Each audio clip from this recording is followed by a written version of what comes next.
In time na, bago pa man ako nakilala sa social media, marami tayong kalamidad na naranasan, isa na doon ng kundoy, patayan. Hindi po ba lahat ng mga bagay nangyari, wala man lang kayong idea na dumating sa inyo, no?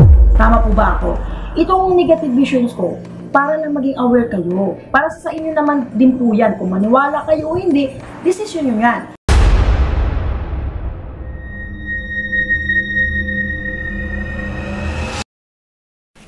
Hello po mga Kapi-TV. Sa video na ito ay tatalakayin natin ang mga masasamang pangitain na mangyayari sa isang syudad na ito sa Metro Manila ayon sa mga visions ni Madam Rudy Baldwin. Pero kung kayo hindi pa nakasubscribe sa aking channel, baka naman.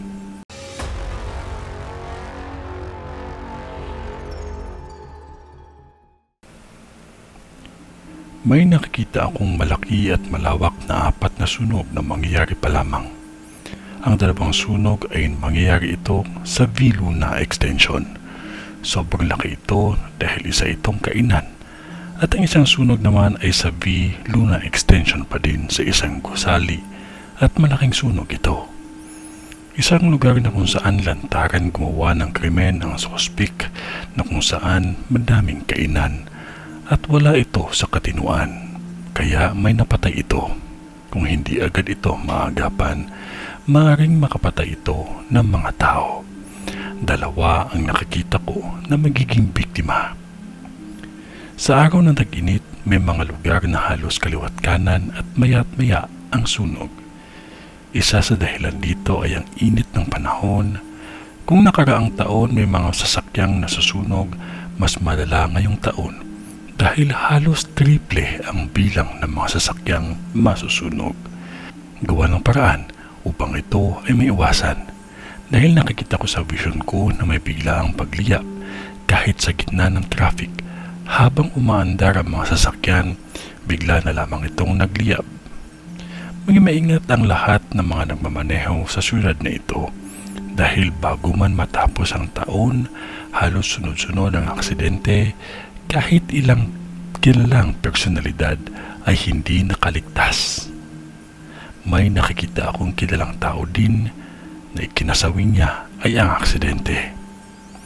Mas malala ang aksidente sa lugar na ito sa taong ito. Makikita mo ang matinding pagkakabuhol-buhol ng mga sasakyan sa tindi ng salpukan. At kung may mapapansin man kayo sa overpass na nagdulot ng aksidente at pinsala, agad ninyong ipaalam sa mga nakakataas upang maiwasan ang pagkasira ng tuluyan dito. Minsan nakita natin na matibay ito, ngunit hindi natin namamalayan na bigla na lang itong babagsak. Maging maingat sa pagtawid, lalo na kung may mapapansin kayo na kahina-hinala na galaw dahil may nakikita akong krimen na mangyayari pa lamang. Kung may mapapansin din kayo ng 2 tao na naglalakad at kahina-hinala ang galaw ng isa, walang masamang mag-usisa. Dahil may mga nakikita akong tinakot ang biktima para sumama sa suspect at nabalitaan na lang natin na nasawi na ito.